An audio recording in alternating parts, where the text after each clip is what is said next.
Day one, walking to the gas station. Running on empty.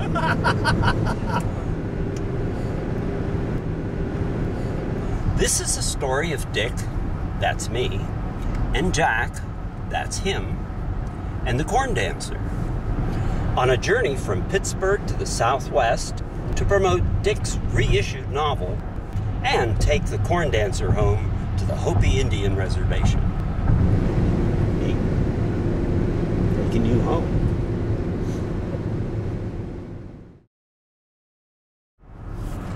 In 1989, Viking Press published my first novel, There's Something in the Backyard. The story has to do with a man in Arizona who finds a Hopi Kachina, a tall masked figure, standing in his backyard. The book got some great reviews, but from lack of promotion, it sank out of sight. I recently reissued it with Amazon's Create Space, and now we're traveling to the Southwest to promote it to independent bookstores. 900 miles, 900 miles, 900 miles, 900 miles, 900 miles, 900 miles, 900 miles. Continued 529 miles. Who's counting? It just feels longer. When I was here in the mid-70s to write the book, one night in a Denny's, a guy did a drawing of me. That was when I was 35, and now I'm twice that, I'm 70. Was it Howard Hughes? After 3 days, we reached New Mexico, the land of enchantment, as the saying goes, and got ready to visit Albuquerque bookstores the next day. Here we go. Yeah, well, Bookworm, book world, book. you'll never know how tough this is for me.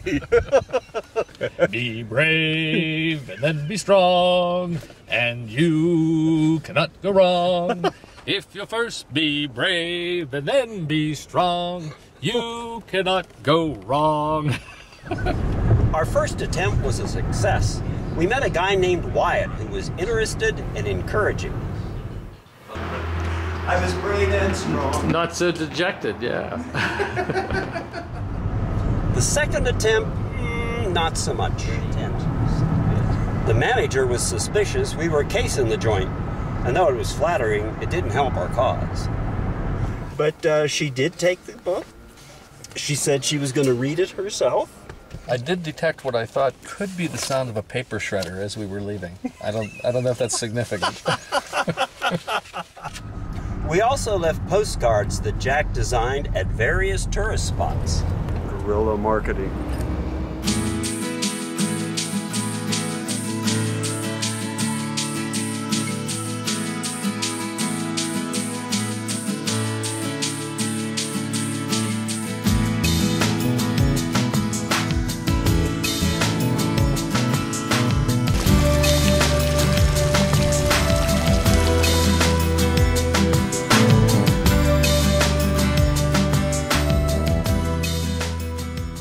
Feeling pretty good about things, the next day we headed north to Taos, where I wrote the first draft of the book while on a grant.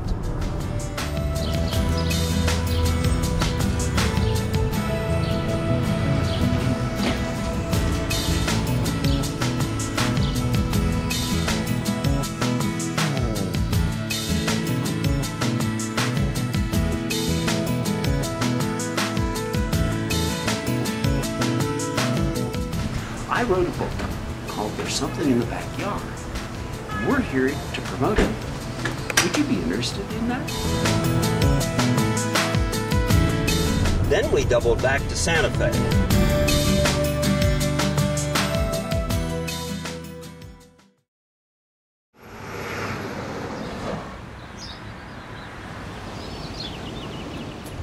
Santa Fe promised to be a major market for the book, but here I was out the door in a few minutes. if I could somehow capture us exiting with our tails between our legs, that would be a nice shot.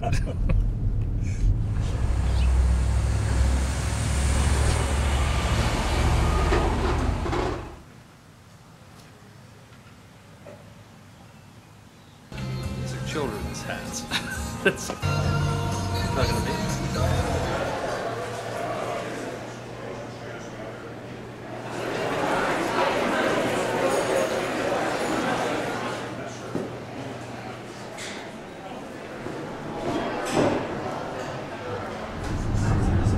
And here a manager checked with their distributor and found, because it was a print-on-demand book, booksellers wouldn't get their usual discount, so it wouldn't pay to stock it. End of story. Cue the rejections now.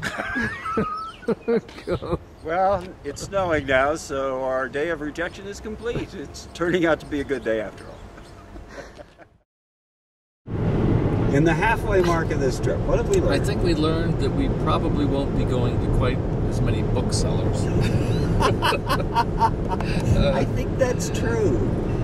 And I think you need to think seriously about changing direction and maybe consider writing a children's book. You want to be rejected on all genres. That's true. There's something sticky in the backyard. Might be nice. One Kachina, two Kachina. Red Kachina, blue Kachina. It's Dr. Snodgrass. We're only halfway into it. Yeah, that's true. We could make more discovery. It's still early. That's the way I look at it. And we still have to take the corn dancer home. Yes, we do. All right. That's where we are. That is the inverted Grand Canyon we're looking at. Yes. This is the bottom side. There we go. Hi there. Anybody 62 yet? Me. Let me see an ID to prove it. I'll make it $10 instead. Oh, come on, look at him. Doesn't prove word. Bring the spray paint. One of my inimitable pans. I'm known for them. At the Grand Canyon, the tourists were interested in other things than books, so we moved on to Hopi. Okay, we're about 20 miles. 20 miles? 20 miles. From Hopi. And we have a companion now for the corn dancer. It is the dust dancer, who will be following us all the way home. And there he goes. Shoo! Here we go! 2,700 miles. 2,700 miles. 2,700 miles. 2,700 miles. When I was here 30 years ago to do research for the book, I was adopted one day by two Hopi boys who took me up on a rooftop to watch a Kachina dance, a place where white visitors aren't usually allowed to go. As I was leaving, they sold me this doll. I knew at the time it probably wasn't right. It undoubtedly had been carved for them or for someone else, but it captured my heart and I bought it anyway. It was inspiration for the book, and it kept watch in my study over the years. But in thinking about this trip, I decided it was time to take it home to try to find where it belongs. So here he is. He's back in his home country.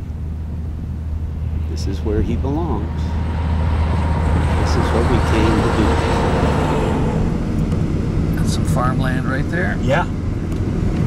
So we must be on the Hopi reservation. Very cool.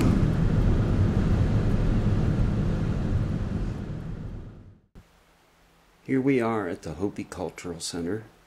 It's the 10th day of our trip. The corn dancer is home. We're going to go over to the Cultural Center and ask if they would know where he would actually belong, what we should do with him, what they think. We're not allowed to videotape anywhere on the reservation, so this will be the only time we'll see him. And we're going to see this morning what's going to happen to him, where he's going to end up. I have to keep focused on the idea that we don't hold on to anything in this world. And that includes little corn dances.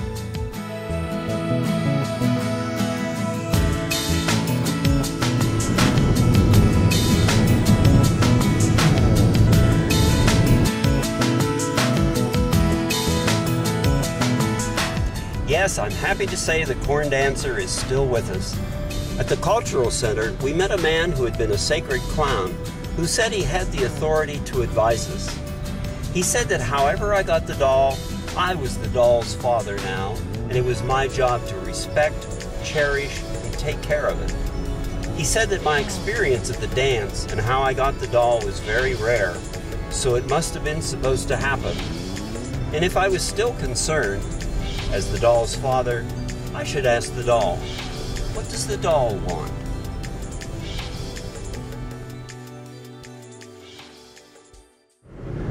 Heading east, Jack. Heading east. Because The trip's over. This is it. Yeah.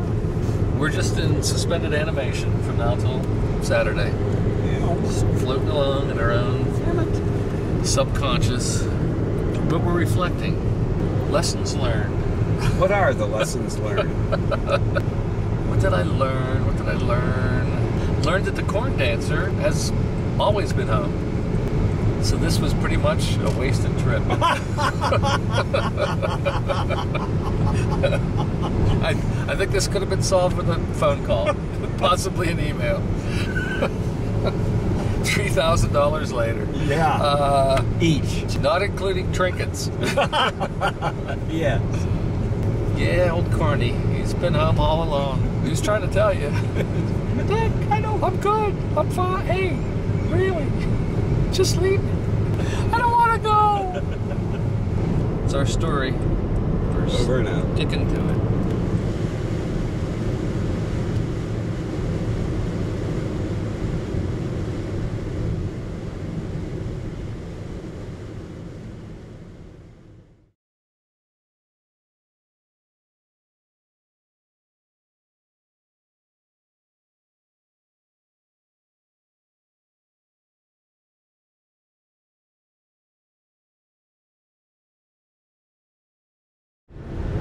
It's dancing for you.